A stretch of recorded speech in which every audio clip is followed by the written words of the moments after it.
One day this will end.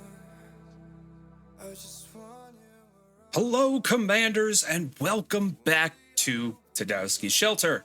The topic of immigration can be confusing for many newer players. While the general concept of immigration is well understood by both new and experienced players, the nuances of why and how to immigrate are less clear. The reasons for immigration go beyond the obvious, and the mechanics of how immigration works, when to do it, and its importance in the game are not always well grasped.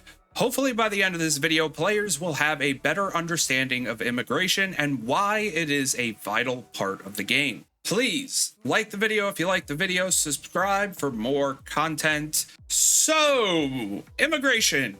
Immigration is precisely what it appears to be. Once you reach a certain level, relocating your base from one state to another becomes impossible without utilizing the immigration event feature. When you establish a new base, you can take advantage of a complimentary ticket to transfer that base to your desired state. However, keep in mind, starting a new base in a significantly older state will leave you at a considerable disadvantage, making it nearly impossible to catch up with the others. That said, once you surpass a certain level threshold, you must rely on the immigration system to move a base beyond level 6 to a different state. Immigration allows players to choose to relocate any level 10 base or higher to a different state, whether it's within their current bracket or to a earlier one. During a specified time frame, you can use immigration tickets to transfer to a state of your preference, as long as it meets the established criteria. So why would I move my base to another state? There are a multitude of reasons why someone may opt to move to a different state. For newer players, this decision is generally influenced by the presence of toxic individuals, personality differences, an excess of pirates, or other similar factors. This is typically what new players associate with the concept of immigration. They perceive it as a way to remove those who don't seem to fit in. However, this perspective is quite misguided, and I'll explain why. To grasp the significance of immigration, it's essential to understand the mechanics of the game, how states operate, the process of new states emerging, and the way players engage with the game. This understanding will illuminate why immigration is such a crucial topic centered around the players themselves.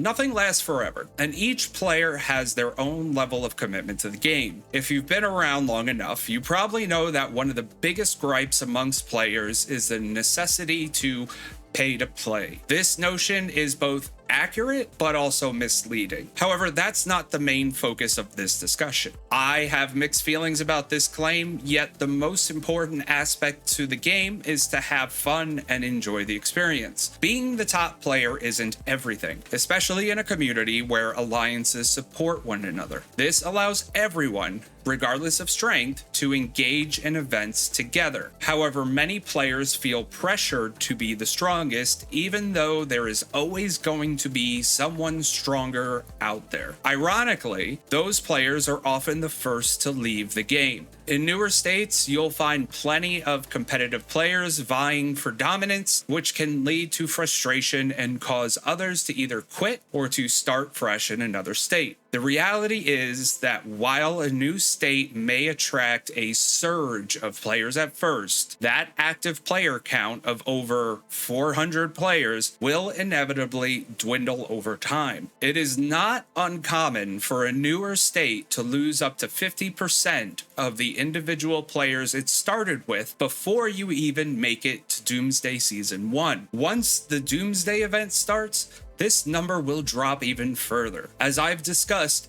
Doomsday is the mark of a change in the game to a more strategic thinking pattern. Some players do not have the dedication or want for that. Everyone is entitled to play the game they wish to play, and there is nothing wrong with that. But Doomsday will start to separate the players that are more serious about the game and those who just want to play casually. Now, a note to keep in mind, Doomsday is a bracket event, which means that 10 states will be tied together with you in the same events. This means that 10 states will be having the same issues of major decreases in player activity, some worse than others. And as you can see, by the end of Doomsday Season 1, you will get an idea of what states are struggling for players and which aren't. This is a very common time for states with multiple alliances to merge into one larger alliance, unless your state somehow found a way to keep the majority of their active players, which statistically speaking is probably not the case. At the end of Season 2, it may be good for your leadership team to start looking at the situation realistically. There are going to be states that hold up during this time much better than others, but it should be noted to give thought to merging into another state to keep at least one full and strong alliance going in order to keep competitive for those that wish to continue. A lack of keeping your alliance competitive will start to frustrate players that want to play to either immigrate on their own or quit the game entirely.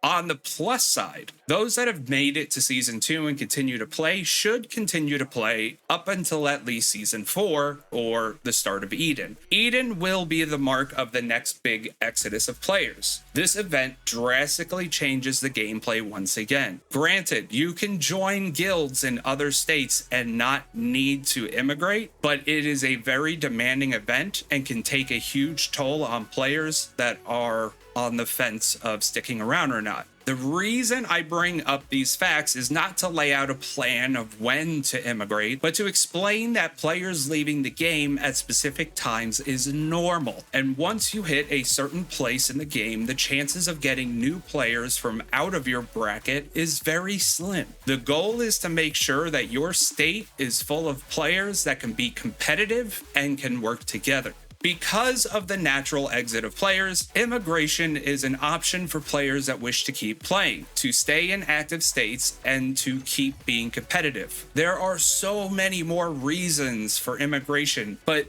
these are just the general talking points. Immigration is a natural progression of the game, and chances are you will immigrate at least once or twice playing the game long enough. Which now brings us to the topic of how and where to immigrate. Immigration has rules. These rules have changed over time and may even change in the future. But the general guidelines of immigration is that 1, you must be a minimum of base level 10 in order to immigrate. 2, not in any ongoing season, so you can't be in the middle of Season 3 and immigrate to another state. Number 3, you must not have immigrated within the last 30 days. 4, you must not be a member of any guild or be an R5 of a guild with members in it. And number 5, you cannot go to another state that has not been through the same season as you, meaning you cannot immigrate to newer states, at least initially. Immigration is not something that is always open. There is a specific time frame for immigration to happen. During the open time frame, you can look at all the available brackets that you can move to. There will be 2 statuses of states. One is grand opening and the other is semi-opening. The status of accepting bases is dependent on the state's strength, which is equal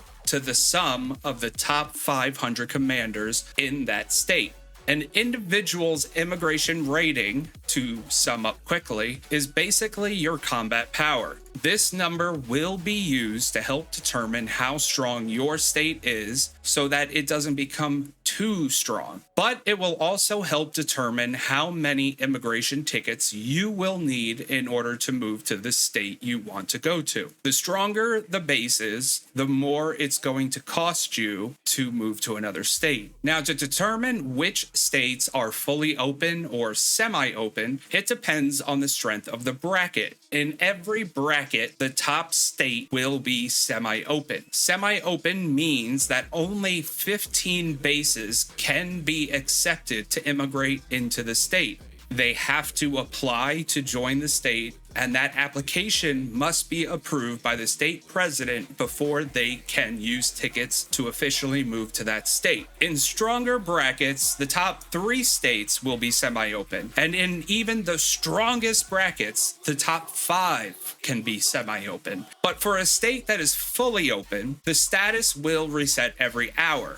However, the game will lock players from immigrating every 15 to 30 minutes if the power level has exceeded the current top state. This means that if you want to have a huge group move to a state that is fully open, you should time it correctly to get everyone to immigrate within a specific time window before the server calculates the new power level and locks everyone out of immigration. Now that we have discussed the general rules for immigrating to another state, let's talk about how you can immigrate to a state, what you would need, how to prepare, and what to expect. First, immigrating to another state will require you to spend immigration tickets. There are 2 ways to get immigration tickets. The first is going to be your Alliance store. You can spend 8 million Alliance points to get 1 ticket free per month. The second way you can get immigration tickets is by purchasing packages. Each pack will give you 1 ticket, and they initially start off at the lowest cost, but as you buy more, the price will increase. This will reset at the start of the next month back to the lowest price and repeat the same way every month. With this information, generally the maximum number of tickets that one would be expected to pay will be 10. This means that one base will need 10 immigration tickets in order to move to the next state. Weaker bases may only require anywhere from 1 to 9, but the stronger the base, the more tickets you will need. You can check to see how many tickets you require by looking at the immigration screen. Speaking of the immigration screen and information presented, everything you need to know about immigration can be found here. If you go to the events page and scroll down to the immigration event, you'll be taken to a new screen. On the state immigration main page, you can find out quite a few things right off the bat. The first one is going to be your immigration rating. The immigration rating is based off your building, technology, troop, and hero ratings. This is simply to calculate immigration voucher costs. Even if a state is only in semi-opening, meaning only accepting 15 bases upon approval, any bases that are less than 1 million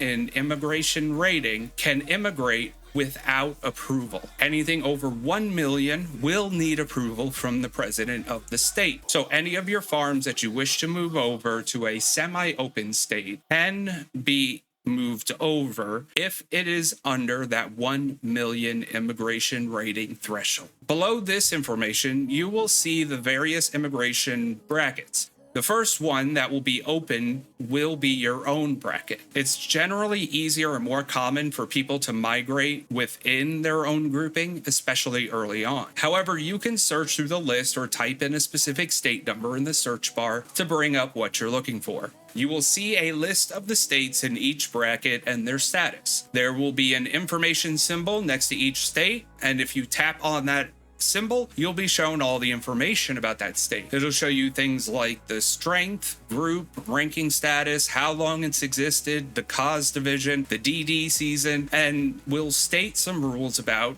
each section. You can check to see how many tickets you will need to officially use by clicking Travel to Warzone and attempting to immigrate. Immigration takes quite a few steps before you actually move to that state. So don't worry about accidentally immigrating without actually wanting to. You will be shown a pop-up to ensure that you meet the general requirements to immigrate to that state, and then you'll be taken to the state.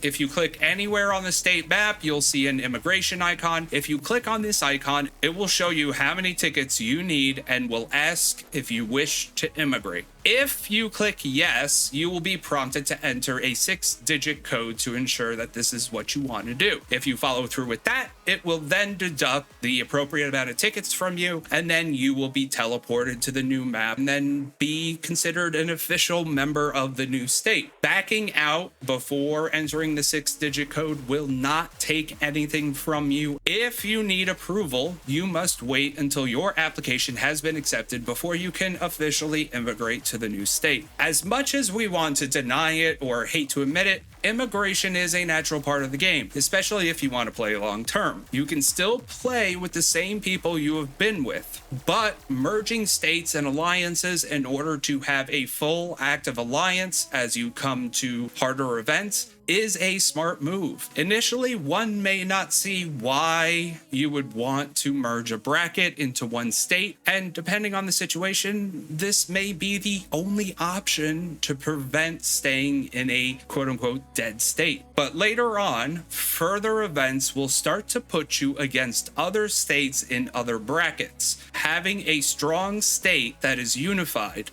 will help you compete against the ones already established. Having the active players in a bracket spread out amongst 10 states only hinders the start of these events if the plan is to join the same guild or legion. Alliances that start off together perform much better than guilds that build from all over the map. Whatever you decide to do is up to you and your leadership. If you wish to immigrate for your own personal growth, do it. If the leadership feels that merging two state alliances is better in the long run, most likely it is. However, the biggest thing I want people to take away from this video is that you should always grab as many immigration tickets as you possibly can. If it's only the free ones from the Alliance store, grab it every month. If you can only get the $5 one and the Alliance store one, that's 2 a month. The reason I suggest this is that the game can change quickly. If you need to immigrate quickly, you will be left behind if you do not have the tickets to immigrate. If you decide you want to get rid of your base, then having enough tickets for someone to take over and immigrate where they want to go is much more appealing than someone taking over the base and then being stuck in that state. It makes your base much more valuable. If you decide to immigrate and have 0 tickets and need 10, you either need to be prepared to buy 7 legendary packs all at once, or you will have to wait until the next season when immigration opens again. So once again, always grab the tickets you can, whether you need them or not. So I hope this helps explain a bit about immigration, why it's vital to the game, why you should get tickets, and any other confusion people may have. I know this is a very foreign concept to many players in newer states and newer players to the game in general. The thought of immigration is far from your thought process right now, but before you know it, you will be in a state with a lot less players looking to be able to compete in the Doomsday seasons as best as possible. Remember, like and subscribe if you enjoy the content. Leave a comment. Let me know what you think. Let me know how many times have you immigrated so far, for those of you who are more experienced. If you still have questions about immigration or you don't understand something, ask that in the comments below as well. Remember, immigration is only looking to benefit everyone in a state and an alliance so that you can compete. This is not meant to hurt anyone's feelings or to leave people behind. Remember, help each other out, look out for each other, share your information with other people, and most importantly, be safe out there.